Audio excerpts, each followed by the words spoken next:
சென்னையில் நடைபெற்ற ஒரு மாபெரிய LGBT சமூக கூட்டத்தில் எதிர்பாராத ஒரு சம்பவம் நிகழ்ந்துள்ளது. ஒவ்வொரு வாரமும் ஞாயிற்றுக்கிழமை சுவிசேஷத்தை அறிவிக்கக்கூடியது வழக்கம். இந்த வாரம் அறிவிக்க போன இடம் சிந்தாரிப்பேட்டை.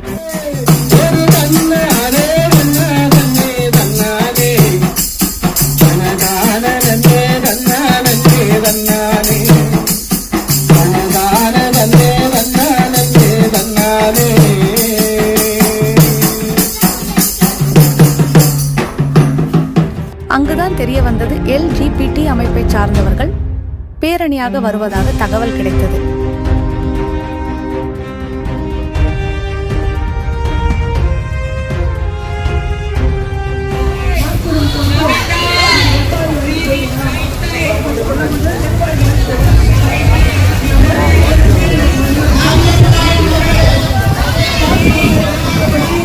அவர்களுக்கு சுவிசேஷத்தை அறிவிக்க சூழ்நிலைகள் எங்களுக்கு சாதகமாக இல்லை என்றாலும் அந்த இடத்திலே அந்த அமைப்பை சார்ந்தவர்களுக்காக ஜெபிக்க ஆரம்பித்தோம்.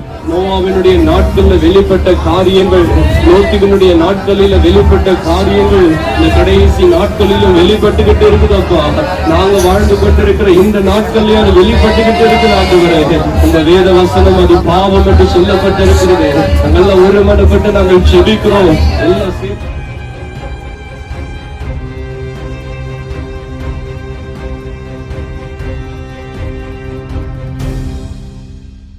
ஆயிரக்கணக்கானோர் திரண்டிருந்த அந்த பெரும் நிகழ்வில் பல்வேறு பின்னணிகளைச் சேர்ந்த மக்கள் கலந்து கொண்டிருந்தனர்.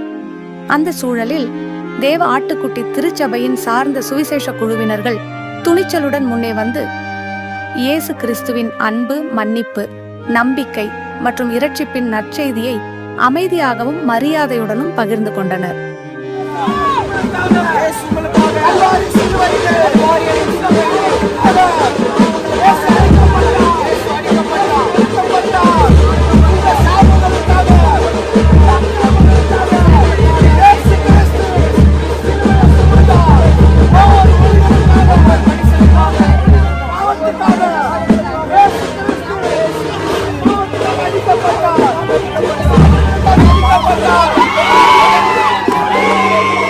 கூட்டத்தின் நடுவே இப்படியான ஒரு உரையாடல் நிகழ்ந்தது பலருக்கும் எதிர்பாராததாக இருந்தது.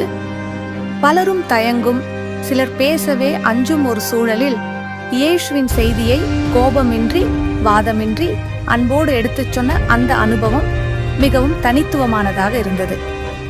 அங்கு இருந்த மக்களின் முகபாவனைகள், அவர்கள் காட்டிய ஆர்வம், சிலரின் ஆச்சரியம், சிலரின் அமைதியான கவனம் மற்றும் சிலரின் எதிர்வினைகள் அனைத்தும் அந்த காட்சிகளில் தெளிவாக பதிவாகியுள்ளன.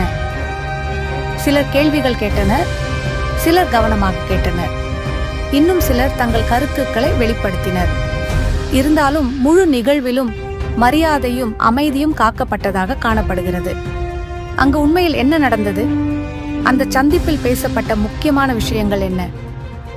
மக்களின் எதிர்வினை எப்படி இருந்தது? அந்த கிறிஸ்தவர்கள் எந்த மனநிலையுடன் அந்த இடத்தில் நின்று செய்தியை பகிர்ந்தனர்? மேலும் இதை குறித்ததான கருத்துக்கள் உங்கள் பார்வைக்கு விடுகிறோம். இச்சமூகத்தை சார்ந்தவர்களுக்காக தொடர்ச்சியாக நம் திருச்சபைகளிலே ஜெபிப்போம். ஆமென்.